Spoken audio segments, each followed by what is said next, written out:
హైదరాబాద్ పాతబస్తీ చెత్రినాక పరిధిలో అగ్ని ప్రమాదం. ఒక భవనంలో ఎగిసిపడ్డ మంటలు అదుపు చేసిన ఫైర్ సిబ్బంది.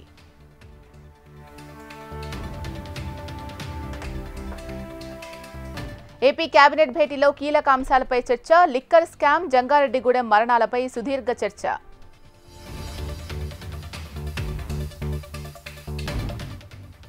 రేపటి నుంచి 33 దేశాల్లో ఎంపీల బృందం పర్యటన. పహల్గాం దాడి గురించి ప్రపంచానికి తెలియజేయనున్న భారత్.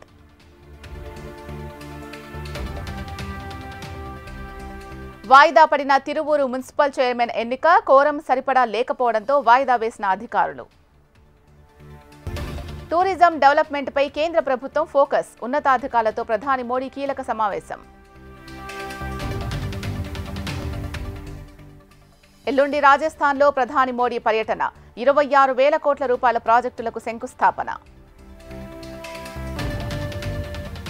కేరళ, కర్ణాటక, గోవాలో భారీ వర్షాలు. త్రిశూర్ జిల్లా కున్నంకులలో 22 సెంటీమీటర్ల వర్షపాతం నమోదు. కేసిరెడ్డి బెయిల్ పిటిషన్పై కోర్టులో విచారణ. రేపటికి వాయిదా వేసిన ఏసీబీ కోర్టు. అనంతపురం టీడీపీ నియోజకవర్గ మహానాడులో అపశృతి. ఎమ్మెల్యే దగ్గుపాటి ప్రసంగిస్తూ ఉండగా కార్యకర్త ఆత్మహత్యాయత్నం. పశ్చిమ మధ్య బంగాళాఖాతంలో ఉపరితల ఆవర్తనం. తెలంగాణకు 2 రోజులు మోస్తరు వర్ష సూచన. ఎల్లుండి ఢిల్లీలో సీఎం చంద్రబాబు పర్యటన. ఈ నెల 23న పలువురు కేంద్ర మంత్రులతో భేటీ. రేపు చిత్తూరు జిల్లా కుప్పంలో పర్యటించనున్న చంద్రబాబు. తిరుపతి గంగమ్మ అమ్మవారిని దర్శించుకోనున్న CM.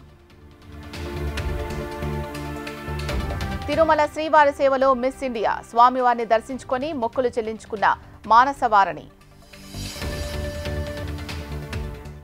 Kishan Reddy chief politics చేస్తున్నారన్న మాజీ ఎంపీ వీహెచ్. ఆపరేషన్ సింధూర్ను రాజకీయంగా వాడుకుంటున్నారని విమర్శ. రేపు కర్ణాటకలో డిప్యూటీ సీఎం పవన్ కళ్యాణ్ పర్యటన. పవన్ కు 6 కుంకి ఏనుగులను అప్పచెప్పనున్న అటవీ శాఖ. ఉత్తరాఖండ్లో విరిగి పడిన కొండ చర్యలు. చిక్కుకుపోయిన వందలాది మంది యాత్రికులు. గాజాపై భీకరంగా కొనసాగుతున్న ఇజ్రాయెల్ వైమానిక దాడులు. తాజా దాడుల్లో 60 మంది మృతి చెందినట్లు పేర్కొన్న ఆరోగ్య శాఖ. వైసీపీ ఆఫీసులో ఘనంగా టంగుటూరి ప్రకాశం పంతులు వర్ధంతి. టంగుటూరి చిత్రపటానికి పూలమాల వేసి నివాళులర్పించిన వైఎస్ జగన్.